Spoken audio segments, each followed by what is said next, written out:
भारत के रक्षा राज्य मंत्री राजनाथ सिंह जम्मू कश्मीर के दौरे पर हैं। जम्मू विश्वविद्यालय के जनरल जोरावर सिंह सभागार में राजनाथ सिंह ने रक्षा कॉन्क्लेव को संबोधित किया।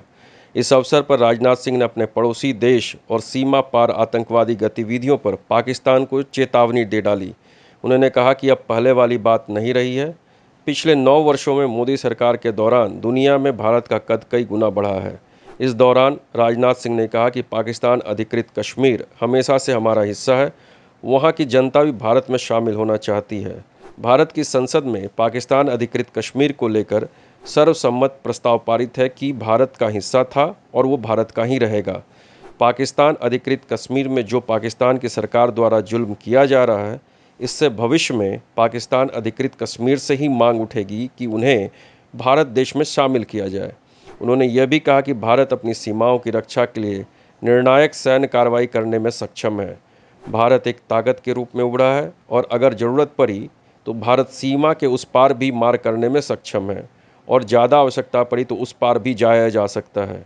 उन्होंने जीरो टॉलरेंस की नीति का जिक्र करते हुए कहा कि भारत ने आतंकवाद के खिलाफ बड़ी कार्रवाई की है। 2016 में सर्जिकल स्ट्राइक और 2019 में बालाकोट हवाई हमले का सफलतापूर्वक अंजाम दिया गया था। पहली बार न केवल देश बल्कि दुनिया को पता चला कि आतंकवाद के खिलाफ जीरो टॉलरेंस का अर्थ क्या है।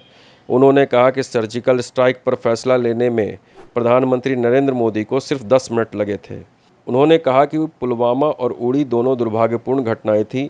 हमारी सेनाओं ने न केवल इस तरफ आतंकवादियों को मार गिराया बल्कि उस पार भी गए। गौरतलब है कि सितंबर 2016 में आतंकवादियों ने सीमावर्ती शहर उरी में एक सैन्य शिविर पर हमला किया था। इसमें 19 सैनिकों की मौत हो गई थी।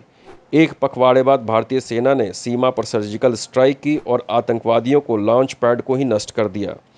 फरवरी 2019 में दक्षिण कश्मीर के पुलवामा जिले में आतंकवादियों द्वारा काफिले पर किए गए आत्मघाती हमले में 40 से ज़्यादा सीआरपीएफ के जवान मारे गए थे।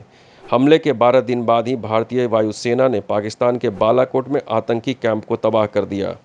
राष्ट्रीय सुरक्षा में ढांचागत सुधार के लिए रक्षा बजट में भारतीय कंपनियों से सामान खरीदने के लिए अलग से भी बजट की व्यवस्था की गई है।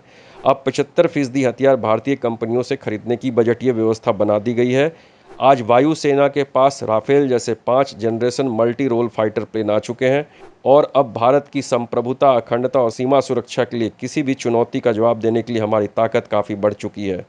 भारत की राष्ट्रीय सुरक्षा सुनिश्चित करने के लिए कई ढांचागत सुधार किए जा रहे हैं। देश में एक चीफ ऑफ डिफेंस स्टाफ का गठन किया गया है। साथ ही रक्षा मंत्रालय में सैन्य मामलों का विभाग का भी गठन किया गया। उन्होंने आज़ादी के बाद भारत में हुए सबसे बड़े रक्षा सुधार के रूप में गिना जाता है।